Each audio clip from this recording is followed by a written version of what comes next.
Hello friends, Hyderabad vacation டே 3 ஓட vlog தான் வந்துட்டு இன்றைக்கி பார்க்க போகிறோம். 4th அக்டோபர் வந்து என்னோடய ஹஸ்பண்டோட பர்த்டே. ஸோ அதனால் ரூம்லேயே குட்டியாக ஒரு கேக் கட் பண்ணி செலிப்ரேட் பண்ணிவிட்டு சைட் சீயிங்க்கு வந்து கிளம்பியாச்சு.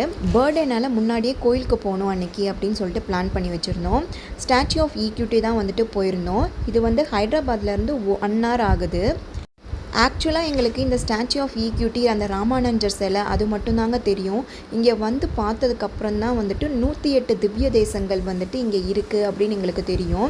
அன்றைக்கி வந்து புரட்டாசி சனிக்கிழமை நாங்கள் ஒரு 108 திவ்ய தேசங்கள் எங்கள் கண் முன்னாடி வந்து நம்ம போய் பார்க்குறோம் அப்படிங்கிறது வந்து அவ்வளோ ஆச்சரியமாக இருந்துச்சு. எங்களுக்கே ரொம்ப சந்தோஷமாக இருந்துச்சு. இந்த கோயிலில் என்ட்ரி ஃபீஸாக பர் அடல்ட்டுக்கு வந்து 250 rupees கலெக்ட் பண்ணுறாங்க. ப்ளஸ் மொபைல் ஃபோன்லாம் வந்துட்டு உள்ளுக்குள்ளே அலோவ் பண்ண மாட்டுறாங்க. இந்த கோயிலுக்குள்ளே என்ட்ரு ஆகணும் அப்படின்னா வந்து 2 செக்யூரிட்டி செக் வந்துட்டு நம்மளை முடிச்சுட்டு அதுக்கப்புறம் தான் உள்ளேயே அனுப்புகிறாங்க. உள்ளுக்குள்ளேயே வந்து பார்த்திங்கன்னா கேன்டீன் ஃபெசிலிட்டி இதெல்லாம் வந்துட்டு இருக்குது. புளியோதரை, லட்டு, மைசூர் பாக் இதெல்லாம் வந்துட்டு உள்ளுக்குள்ளேயே இருக்குது. வாட்டர் பாட்டில் கூட வந்துட்டு உள்ளுக்குள்ளேயே வச்சுருக்காங்க.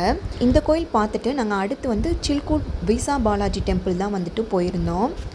இது வந்து ஸ்டாச்சு ஆஃப் ஈக்யூட்டியிலேருந்து 1 hour ஆகுது சில்கூர் போகிறதுக்கு. நாங்கள் வந்துட்டு ஒரு 3 மணிக்கு வந்துட்டு அங்கே ரீச் ஆகிருப்போம். நாங்கள் 4 o'clock தான் வந்துட்டு நட திறப்பாங்க அப்படின்னு எதிர்பார்த்து போனோம். இன்றைக்கி புரட்டாசி சனிக்கிழமையாக இருந்தனால 3 மணிக்கு வந்துட்டு நட திறந்துட்டாங்க. இதுவும் வந்துட்டு ஒரு பெருமாள் கோயில் தான்.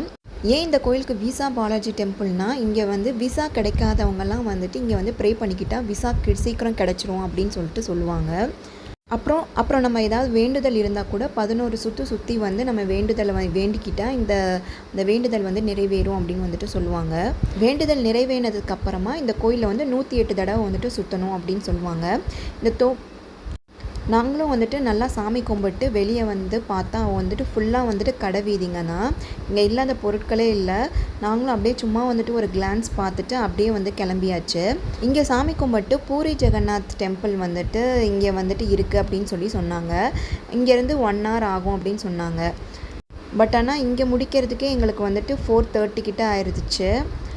ரொம்ப டயர்ட் ஆகிட்டோம். சரி, அதனால் வந்து அங்கே போவேணாம், நம்ம வந்து ஒரிசாவில் இருக்க ஒரிஜினல் பூரி ஜெகநாத் டெம்பிள்கே பின்னாடி போய்க்கலாம் அப்படின்னு சொல்லிட்டு டிசைட் பண்ணிவிட்டு நெக்ஸ்ட் எங்கே போனோம் அப்படின்னா மெக்கா மஸ்ஜித் தான் வந்துட்டு போனோம்.